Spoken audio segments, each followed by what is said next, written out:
Welcome to the Best Damn Podcast. This is your host, Jill Lagan, CEO of the Boulder City Chamber of Commerce.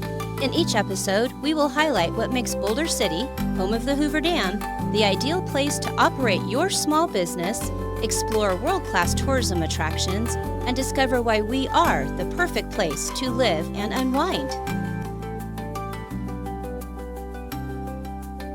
So welcome to Boulder City. We're so grateful to have you here. Is that where we are? We're in Boulder City, right here, home of the Hoover Dam. Beautiful Boulder City. Yes, thank you. We know you have a lot of choices for your 4th of July parade, so thank you for spending your morning with us. Yeah. We do appreciate it. So, Governor, what have your parents taught you about loving this nation, this great, great nation? Well, you never take anything for granted, right? So you don't assume all the liberties and everything that comes with a great nation such as America. You can't assume that's going to be the case, right? And they wanted me to be appreciative of everything that we were able to do in our lives. You always heard the proverbial dream, you can dream and do whatever you want in America, right. But it's bigger than that. And the ability to even think about having a dream to do whatever you want in America is very important.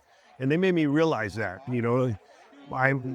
Unfortunately, I was a military kid. My dad was in the Air Force. So unfortunately, we had to travel all over the world every 3 years. And that's tough on a kid. Yeah, I get it. But what you do is you get to see other cultures. You get to see other governments. You get to see other nations and other countries. And you realize America is number one. It is number one for 250 years. And the grace of just being lucky enough to be not married, but born in the United States makes a difference. And people don't realize that, and they take that for granted. And I think that's the most important piece that I received from my folks. Years and years of service to this great state, especially here in Southern Nevada as sheriff, and now as governor. And so you see all the way across this nation and all across the state.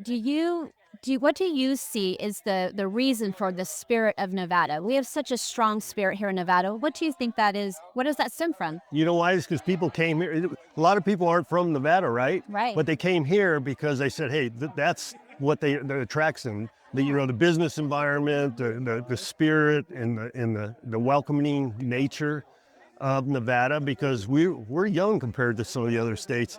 And people weren't born here, but they came here for a good reason, right? So a lot of times when people are born in the state, they're like, they can't wait to get out of here, right? They want to leave as soon as possible. We said that in high school, right? Yeah. As soon as I graduate, I'm gone. But in Nevada, you don't see that because everybody came here for the same reason, right? They did.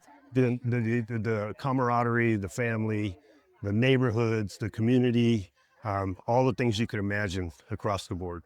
And so thank you for your vision. That's why I didn't leave. Well, I'm glad. We're every glad 3 years we moved when I was young, but when I graduated high school, I said, I'm going to stay in Nevada, right? When I first showed up, I'm like, how did I get here? Right. But now I'm here. Right? Well, we're so glad you're here. Thank you for your service. So we have a couple of fun questions. Hello, little man. Thank you for being on the show, too. This is my grandson, Theodore. Theodore, very nice to meet you. Yes, you get to ride in the parade right here for the 4th of July. Okay, I have a favorite question to ask. Yeah, sure. What book are you reading right now? It gives us insight into who you are. I wouldn't necessarily say I'm reading a book right now. I often read books. But what I'm doing right now is I just turned on to this new magazine. It was called The Week. The Week. And it comes out once a week. Okay. Not 52 weeks of the year, but 48, I think. And it talks about all the world events and all the current events that occur within the preceding week. Wow. And it condenses it down to small articles so you can condense a whole world into one little magazine. I love it. And it's very informative. It's bipartisan. I love it. And you get to learn what's going on in the world and what's affecting people, what's affecting men on the street. What is bothering them? What are they thinking about? Kitchen table issues. Which a lot of times when you get in positions of leadership, you lose your way, right? You forget about what's bothering the individual that lives next door to you.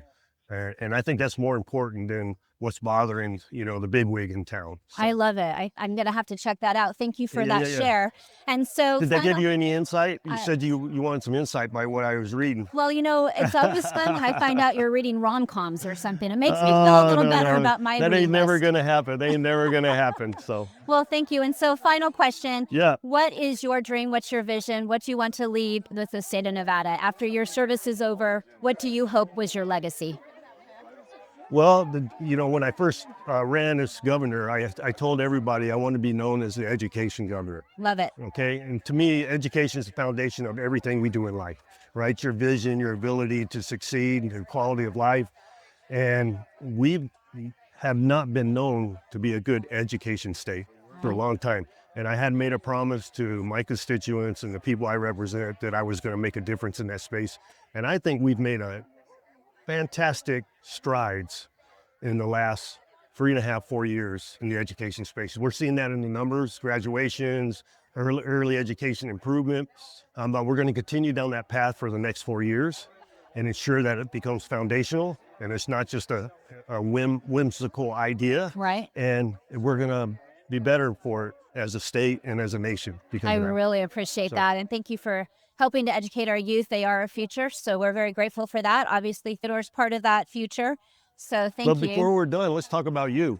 Oh, what about me? Let's talk about the chamber and your success. Boulder City Chamber doing so well. We've got the Boulder City Adventure Center grand opening October 7th. I know you're hoping to be there too. So yeah, all things Boulder, trying to diversify tourism, really reaching that outdoor recreation. So thank you for your support on all of that. Well, you should be proud because when people talk about chambers, there's hundreds of them. Yeah. They talk about Boulder City. Well, thank you. And that's a testament to you. Well, thank you. I really appreciate it. We appreciate your support. Thank you so much for all your years of service.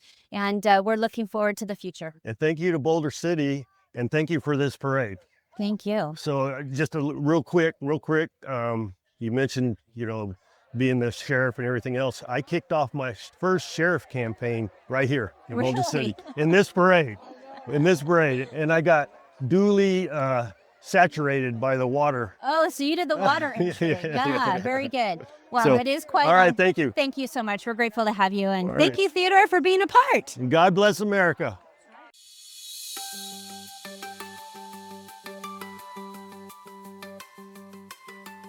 This episode of the Best Damn Podcast has been a production of the Boulder City Chamber of Commerce.